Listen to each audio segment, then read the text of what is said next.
Class 7th Hindi व्याकरण। आपका first lesson है भाषा और व्याकरण। कल मैं आपको इस लेसन का प्रश्नोत्तर लिखवा रही थी, तो चलिए अब मैं आपको आगे के प्रश्नोत्तर लिखवाती हूँ। आपका नेक्स्ट क्वेश्चन है, लिपि क्या है? हिंदी भाषा की लिपि कौन सी है? तो आपका आंसर होगा, वर्णों को जिस विधि से लिखा जाता है उसे लिपि कहते हैं। हिंदी भाषा की लिपि देवनागरी है।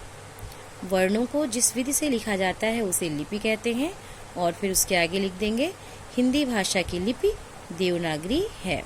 नेक्स्ट क्वेश्चन, आपका नेक्स्ट क्वेश्चन है,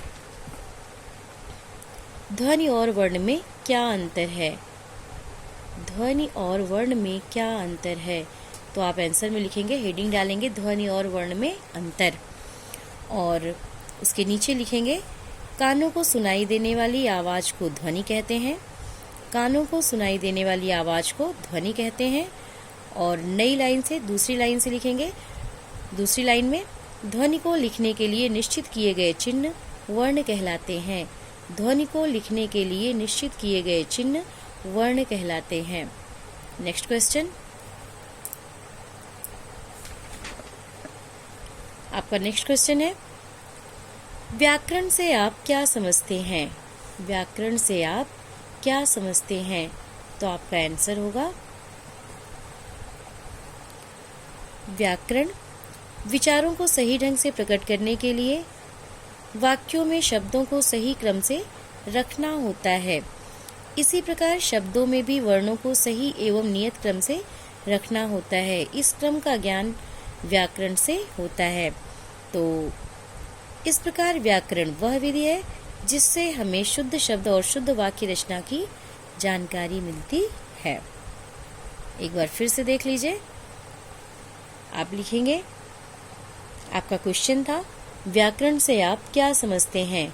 तो आपका आंसर होगा, विचारों को सही ढंग से प्रकट करने के लिए वाक्यों में शब्दों को सही क्रम से रखना होता है। इसी प्रकार शब्दों में भी वर्णों को सही एवं नियत क्रम से रखना होता है। इस क्रम का ज्ञान व्याकरण से होता है। और फिर नई लाइन से लिखेंगे, इस प्रकार व्याकरण वह विधि है जिससे हम शुद्ध शब्द और शुद्ध वाक्य रचना की जानकारी मिलती है। जिससे हमें शुद्ध शब्द और शुद्ध वाक्य रचना की जानकारी मिलती है। तो ये था आपका प्रश्नोत्तर इस लेसन का। और एक एक्सरसाइज लास्ट वाली, इसको देख लीजिए। यह है प्रत्येक के लिए एक शब्द दो। प्रत्येक के लिए एक शब्द दो। तो आपका क्वेश्चन है, विचारों के आदान प्रदान का स्पष्ट और निश्चित साधन कौन सा है? तो आप यहाँ लिख देंगे भाषा। फिर है, ध्वनि को लिखने के लिए निश्चित किए गए चिन्ह कौन सा है? वर्ण। ध्वनि को लिखने के लिए निश्चित किए गए चिन्ह क्या कहलाते हैं? वर्ण कहलाते हैं। नेक्स्ट, पूरी बात को सही ढंग से प्रकट करने वाला कथन। पूरी बात को सही ढंग से प्रकट करने वाला कथन क्या कहलाता है? वाक्य।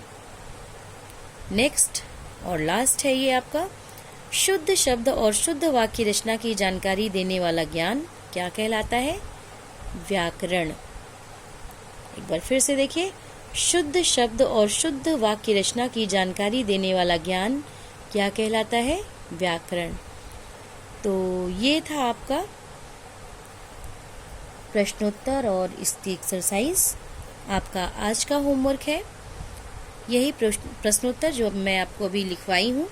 इसको आप अच्छी राइटिंग में अपनी कॉपी में लिखेंगे और याद भी करेंगे। तो आज बस इतना ही, आगे कल। Thank you.